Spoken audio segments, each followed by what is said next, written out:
Hi, it's Steve from PartSelect. Today we're going to show you how to change the drum belt on your dryer, and it's a really easy job. All we're going to need is a Phillips screwdriver and a putty knife. Let me show you how we do it. Now before we begin this repair, the first thing we're going to need to do is to pull the dryer away from the wall and disconnect the power to it. So if it has a cord on it, simply unplug it. If it's a hardwired dryer, you'll need to locate the fuse panel or the breaker panel and disconnect the power there. And next we're going to raise the main top on it so that we can gain access to the front panel. So using your putty knife, we're going to go in about 3 inches in from either edge, and you'll feel a resistance there, and that is a spring that holds that top down. Do the same on the opposite side. Just push in on that spring clip, and you can pull the front panel forward, roll it up, and remove it. Then next we'll locate 2 screws, one on either side at the top, that go through the cabinet and into the front panel. We'll need to remove those. Now at that point, we should be able to pull the front panel forward. There's a couple of spring clips on either side. I have to disengage those. And once we tilt it a little bit forward, you'll have access to the wires to the door switch. So we'll disconnect those.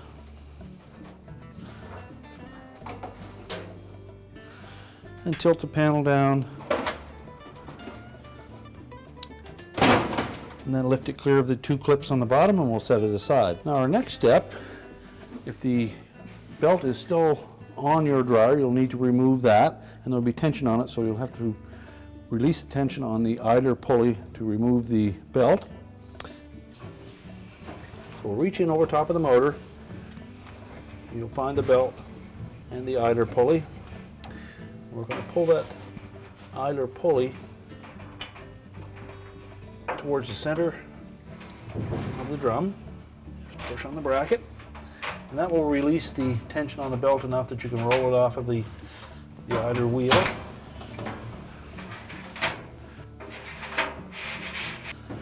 All right, next we're going to lift sharply up on that drum to disengage the rear drum bearing. And then we can lower it down and tilt it out through the opening at the front of the cabinet.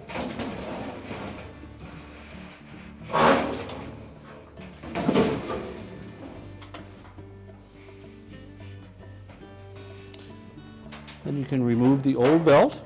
Now with the drum out of the way, it's a good opportunity to check around the element area here and make sure that everything is in good shape there. Make sure there's no deep sags in that element, and that it's clean of lint in that area, as well as the dryer cabinet itself. It's a good opportunity to clean that out and vacuum around the motor windings to make sure that they stay nice and cool while it's running. Check the idler pulley, make sure it turns freely on the shaft, and if not, it'll need to be lubricated. So we can discard the old belt. Now the last thing before we reinstall that drum, we'll check that rear drum bearing and make sure that's in good shape and that there is plenty of lubrication in it, as well as on the ball at the back of the drum. We'll then take our belt and wrap that around the drum.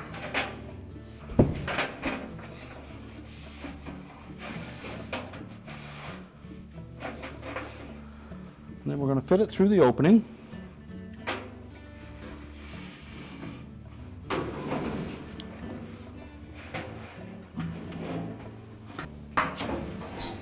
I'm using the belt to support the rear of the drum. Just pull that all the way through. And then we'll line up that rear bearing, make sure it's sitting in position.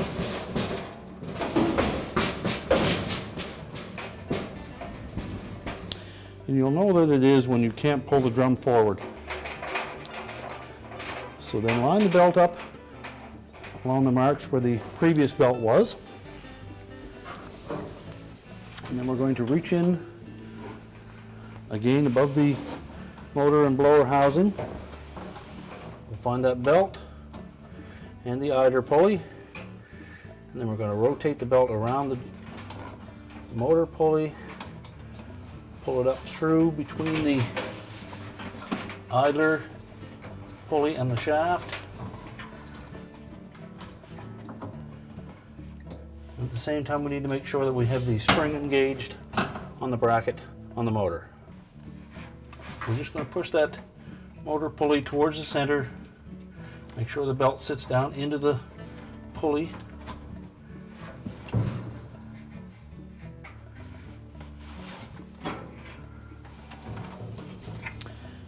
And then we're going to rotate that drum to make sure that the blower wheel turns, which will give us an indication that we have it properly seated.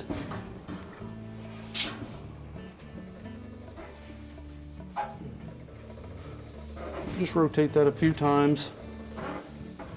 Make sure that the belt lays in the proper spot on the drum. And then we can reinstall the front panel.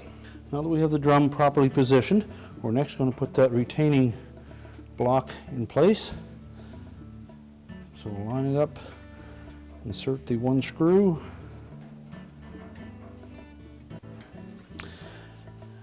and then we can put the front panel back on. Now when reinstalling the front panel, we want to make sure that we line up the two slotted openings in the bottom lip of that front panel with the two clips attached to the front of the cabinet.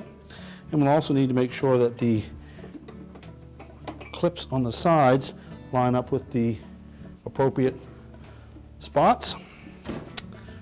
So line up the bottom first, make sure it sits all the way down into the base, and tilt the front panel forward. And then we're going to lift up on that drum to allow the front bearing to slide into the opening of the drum. Then next we'll secure the front with the two screws from the inside, and then we'll reconnect the wires to the door switch.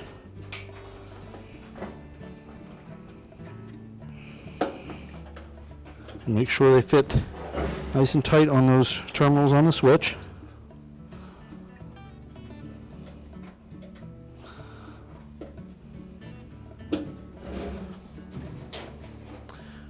And now we'll put the main top back on.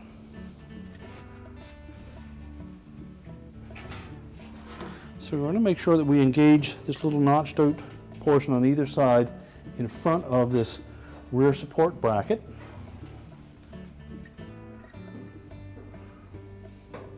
And then we'll line up the three tabs on the control panel with those openings in the top.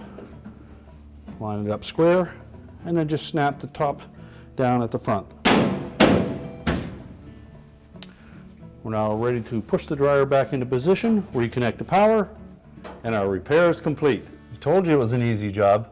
Thanks for watching, and good luck with your repair.